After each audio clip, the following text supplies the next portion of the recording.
কোথায় আছে না ভাবিয়া করিও কাজ করিয়া ভাবিও না, ঠিক এমনটাই ঘটেছে আমাদের পশ্চিমবঙ্গ রাজ্যের এক সোশ্যাল মিডিয়া ইনফ্লুয়েন্সারের সাথে। সে একটি ভিডিও বানিয়েছিল এবং সেই ভিডিওতে তিনি বলেছিলেন যে অরুণাচল প্রদেশে নাকি চাইনিজ আর্মি দখল করে নিয়েছে এবং সেই ভিডিওতে ইন্ডিয়ান আর্মিকে কান ধরে উঠবাস পর্যন্ত করতে দেখা যাচ্ছে।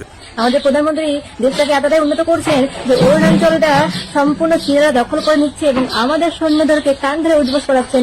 এত গর্বের ভরা দৃশ্য আমি কোথায় রাখি ডিয়ার প্রধানমন্ত্রী?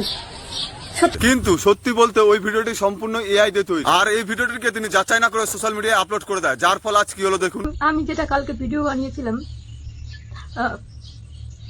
যে চীনেরা ভারতের সৈন্যদেরকে কান ধরে উঠবাস করাচ্ছে, ওটা ভিডিও যখন আমি আপলোড করি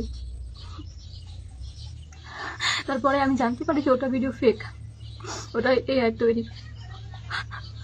আর আমি যা যা বলেছি, যেভাবে ওখানে প্রেজেন্ট করা হচ্ছে, আমি সেভাবে কিছু বলতে চাইনি। আমি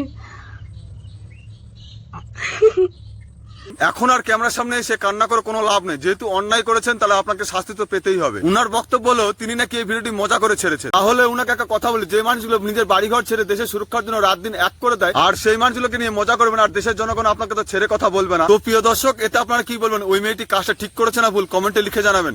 আরো এরকম অ্যামাজন ভিডিও দেখতে হলে আমাকে ফলো করতে ভুলবেন না।